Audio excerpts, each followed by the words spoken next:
Geometrical interpretation of indefinite integrals. तो आपको formula बता दिए थे इंडेफिनिट इंटीग्रल्स का। तो अब समझो नेक्स्ट पॉइंट है कि geometrical interpretation of indefinite integrals. Geometrical का मतलब होता है ज्यामितीय, इंटरप्रिटेशन का मतलब एक्सप्लेनेशन, या तो अर्थ मीनिंग समझ सकते हो, या तो फिर सेंस। इसका मतलब क्या होता है, ये होता है व्यू ऑफ इंडेफिनिट इंटीग्रल्स। तो समझो जैसे कुछ भी हम मैथ में पढ़ते हैं तो उसका कुछ ना कुछ ज्यामितीय अर्थ होता है, ज्योमेट्रिकल मीनिंग होता है। तो उसी तरह से यहाँ पे हम आपको बताएंगे कि इंडेफिनिट इंटीग्रल्स का ज्योमेट्रिकल मतलब कि मीनिंग क्या होता है। हाँ, तो देखो समझो, इसको समझने के लिए सबसे पहले आपको एक फंक्शन लेते हैं इस तरह से कि मान लो कि let f x is equal to कोई फंक्शन मान लिए क्या है 2x। कोई दिक्कत? आप क्या करेंगे, इस 2x को अगर हम इंटीग्रेट करें तो क्या होगा एफ एक्स को, कि इंटीग्रेशन ऑफ एफ एक्स आपसे पूछे तो क्या होगा। सबसे पहले क्या किए, एक फंक्शन ले लिए f x is equal to 2x। आप चाहो तो 4x, x cube, sine x, कुछ भी ले सकते हो। तो सीधा है, सुगम है, तो समझाने के लिए ले लिए कोई फंक्शन 2x। अब उसको क्या कर रहे हैं, इंटीग्रेट कर रहे हैं।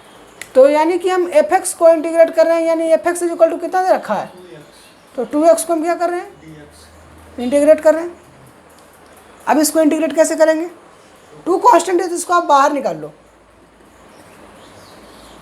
x, कोई दिक्कत।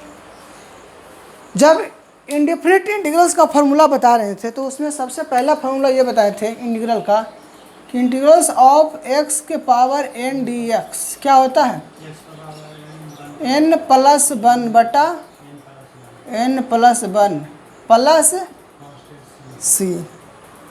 और इसमें यह भी बात करेंगे कि हम इंडेफिनिट इंटीग्रल्स को इंडेफिनिट क्यों बोलते हैं, जो भी इंडेफिनिट इंटीग्रल्स हैं हम इसको इंडेफिनिट क्यों बोलते हैं, हम इसके बारे में बात करेंगे। तो अब देखो यहाँ पे कुछ नहीं है तो पावर क्या दे रखा है। अब ये वाला जो भी फॉर्मूला था ना, इसको क्या करेंगे, यहाँ अप्लाई कर देंगे। तब देखो क्या हो जाएगा, 2 इंटू एक्स के पावर 1+1 बटा 1+1 प्लस c। देखो ना यहाँ से x के पावर n के जगह यहाँ कितना था 1 है, तो क्या हो जाएगा 2 इंटू एक्स के पावर 2 बटा प्लस c, यानी कि 2 से 2 खत्म, क्या बचेगा x² प्लस c। अब ध्यान से समझो, कोई भी फंक्शन होता है दिया हुआ होता है, अगर हम उसको इंटीग्रेट करते हैं या फिर हम उसको क्या करते हैं डिफ्रेंशिएट करते हैं, तो भी हमको एक क्या मिलता है, फंक्शन ही मिलता है। जैसे कि यहाँ कोई फंक्शन एफ एक्स था इक्वल टू 2x, इसको इंटीग्रेट किया तो क्या मिला, ये भी तो एक फंक्शन ही है ना। तो मान लो कि ये फंक्शन है क्या, y is equal to x² plus c, कोई दिक्कत। यहाँ c क्या है, c कोई आर्बिट्ररी कांस्टेंट है, हेयर c विद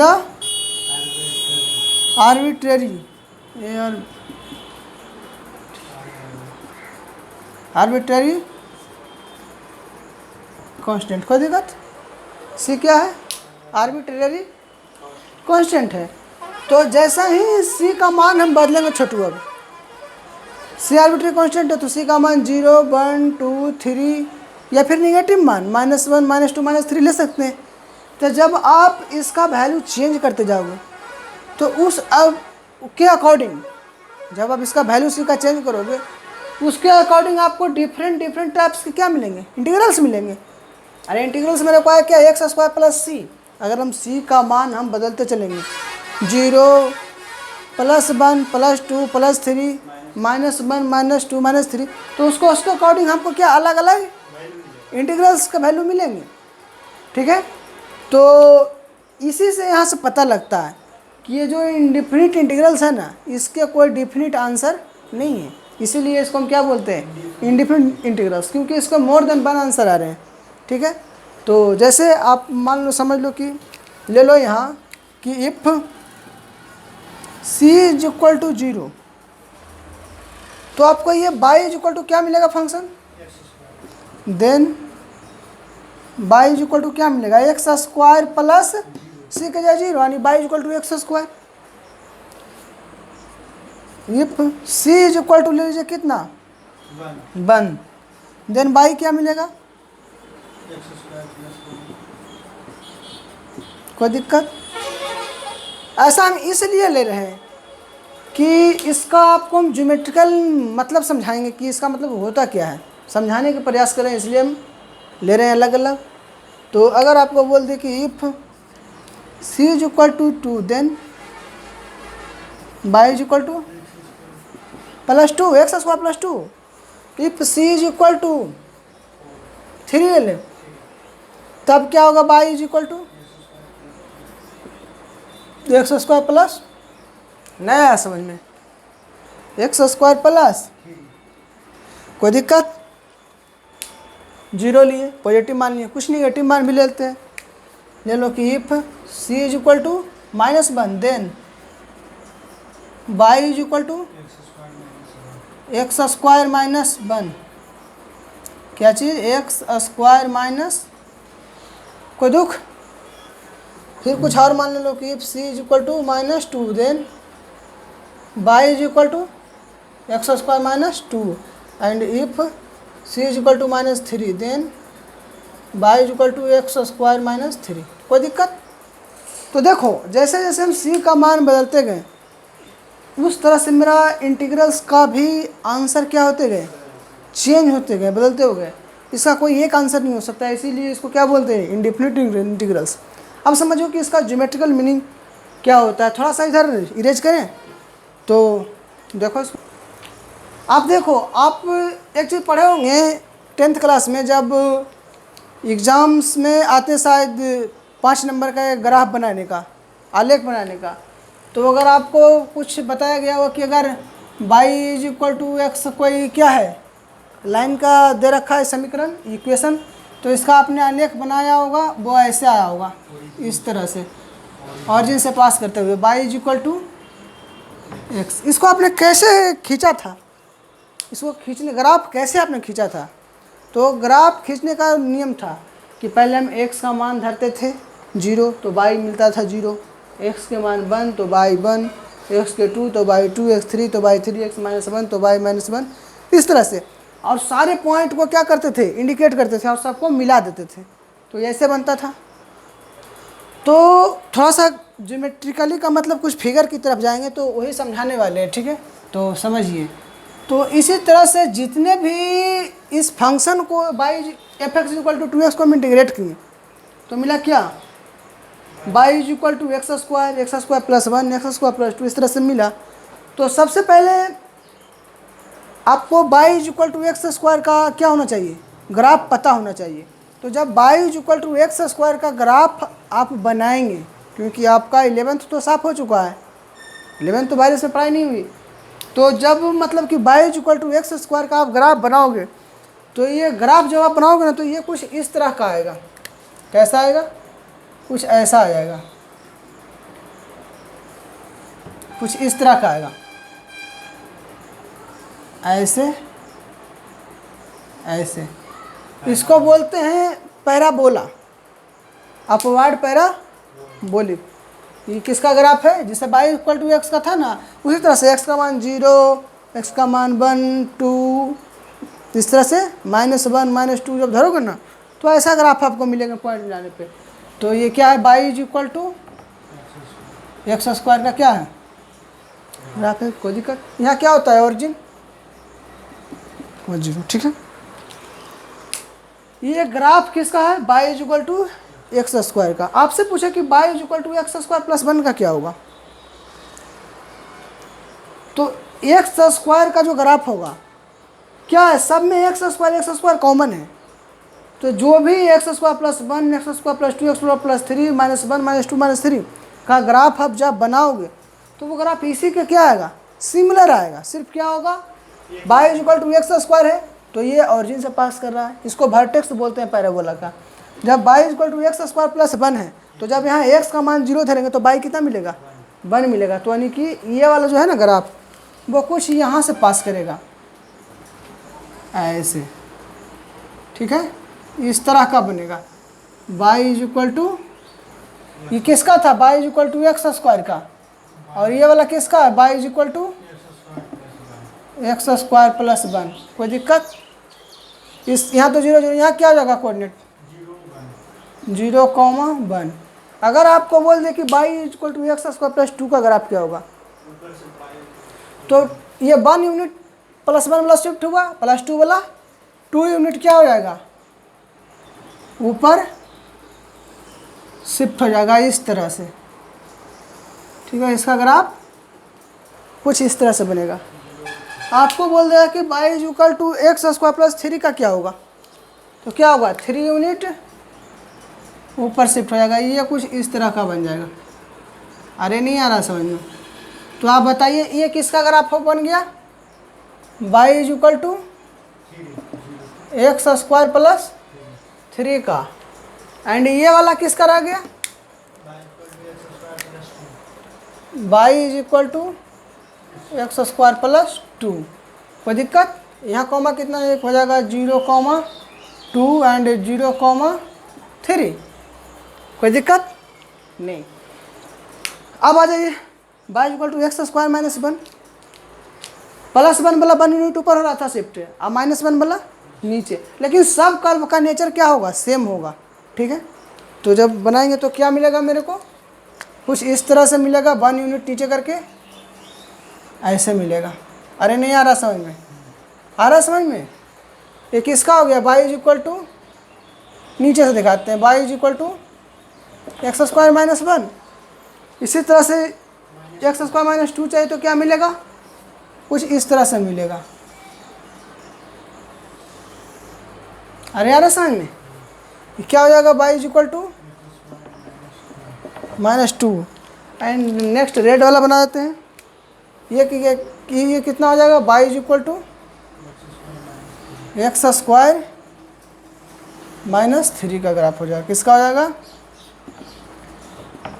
-3।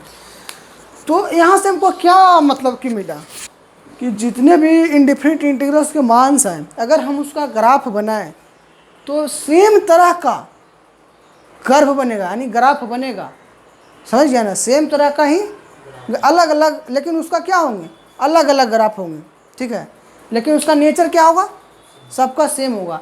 कुछ 1 यूनिट ऊपर है, कुछ 2 यूनिट ऊपर है, कुछ 3 यूनिट ऊपर है, कुछ -1 यूनिट नीचे है, कुछ -2 यूनिट नीचे, लेकिन सबका जो नेचर है वो सब क्या रहेगा, सेम रहेगा, लेकिन कर्व अलग अलग बनेंगी। तो अगर आपको बोल दे कि इंडिफरेंट इंटीग्रल्स का ज्योमेट्रिकल मीनिंग क्या होता है, तो आपको बोल देना है कि इंडिफरेंट इंटीग्रल्स जो होते वो एक फैमिली ऑफ कर्व को क्या करता है, डिनोट करता है। इसका ज्योमेट्रिकल मीनिंग होता है कि वो फैमिली ऑफ कर्व को डिनोट करता है, और फैमिली ऑफ कर्व मतलब कि सी का जैसे जैसे हम वैल्यू चेंज करते हैं तो हमको अलग अलग टाइप्स के कर्व मिलते हैं, बल्कि उसका नेचर सबका क्या होते हैं, सेम ही होते हैं, ठीक है। तो इस तरह से, और एक बात और इसमें जान लो जो आपके दे रखे हैं सिलेबस में, कि कहता है कि अगर ये जितने भी कर्व हैं सब, अगर इस कर्व को किसी एक लाइन x में कांस्टेंट, यानी x equal to 2, x equal to 1, x equal to 3, x equal to -1 से अगर हम इसको इंटरसेक्ट किया जाए, क्या किया जाए, मानी कट किया जाए, मान लो कि हम कट कर दिए किससे, x इक्वल टू -2 से, x इक्वल टू -2, मान लिया जाए ये लाइन है, ये लाइन क्या है, x इक्वल टू -2। इस लाइन से हमको क्या कर दिए, इस सारे पैराबोला को हम क्या कर दिए, कट कर दिए। तो जहाँ जहाँ ये इंटरसेक्ट किया कर्व को, एक यहाँ किया, यहाँ किया, यहाँ किया, यहाँ किया, यहाँ किया, यहाँ किया, जहाँ जहाँ पे ये लाइन x इक्वल टू -2, आप -3 भी लिख सकते हो, वो इधर और आ जाएगा, -1 इधर आ जाएगा, +1 इधर आ जाएगा, +2 इधर आ जाएगा। तो कोई भी लाइन ले लो, अब वो जहाँ जहाँ पे उस कर्व को क्या किया, इंटरसेक्ट किया, अगर उस लाइन पे हम, अगर हम टेंजेंट खींचें, क्या खींचें, टेंजेंट समझते हो ना, टेंजेंट लाइन अगर हम उस पे खींचे तो जो भी सारे टेंजेंट लाइन आएंगे ना वो एक दूसरे के क्या होंगे, पैरेलल होंगे। वो सारे टेंजेंट लाइन क्या होंगे, यहाँ पे अच्छे से दिखा नहीं पा रहे हैं लेकिन आपको समझ जाना, वो सारे टेंजेंट लाइन क्या होंगे, सारे टेंजेंट लाइन एक दूसरे को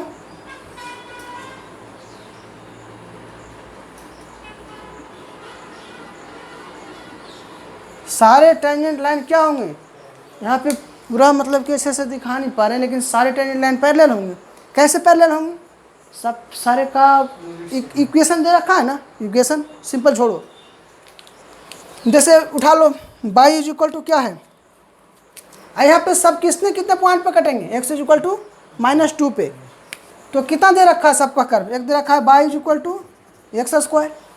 अगर आपको कैसे टेंजेंट पैरेलल का मतलब उसका सबका स्लोप सेम, तो जैसे ये कर्व है तो अगर इसका हम d/dx निकालें d/y तो कितना आ जाएगा 2x। अब जब x इज इक्वल टू -2 पे सबका निकालना है, अब देखो ना सब 2 पे कट गया है ना, तो सबका x कोऑर्डिनेट क्या होगा 2 होगा, सेम होगा। तो अगर हम यहाँ पे -2 रखेंगे तो सबका स्लोप क्या मिलेगा मेरे को, 2 इंटू -2 यानी -4 at x is equal to कितना पे -2 पे। अब दूसरा वाला भी कर्व उठा लो y is equal to x square plus 1, इसका डिफरेंशिएशन डिवाइड क्या आएगा, अरे y is equal to x square plus 1 है, इसका अगर आप क्या आएगा y equal to x square plus, इसका डिवाइड क्या आएगा 2x ही आएगा। अगर x इक्वल टू -2 पे इसका स्लोप निकालो तो कितना आएगा, ये भी -4 ही आएगा। x को उठा लो एक्स स्क्वायर प्लस 2, इसका भी differentiation 2x, x equal to -2 पे -4, सबका क्या आएगा स्लोप -4, यानी सबका स्लोप सेम है। तो लाइन का स्लोप सेम रहने का मतलब वो लाइन क्या है, पैरेलल है, समांतर है। तो यही होता है इसका ज्योमेट्रिकल मीनिंग कि सारे जो भी इंडिफिनिट इंटीग्रल्स का होता है ज्योमेट्रिकल मान होता है, ज्योमेट्रिकल मीनिंग होता है, वो क्या होता है ना कि एक फैमिली ऑफ कर्व को शो करता है। और अगर हम उस कर्व को किसी line x is equal to कोई कांस्टेंट पे क्या करें, इंटरसेक्ट करें, तो जहाँ जहाँ इंटरसेक्ट करेगा उस पॉइंट पे टेंजेंट का स्लोप सब क्या होंगे, सेम होंगे। यानी कि टेंजेंट क्या होंगे, सारे टेंजेंट पैरेलल होंगे। आप इसको लिख सकते हो कि ये टेंजेंट क्या है, ये टेंजेंट T1 T2 T3 जितने भी टेंजेंट है सब क्या होंगे, पैरेलल होंगे। तो यही है ज्योमेट्रिकल इंटरप्रिटेशन।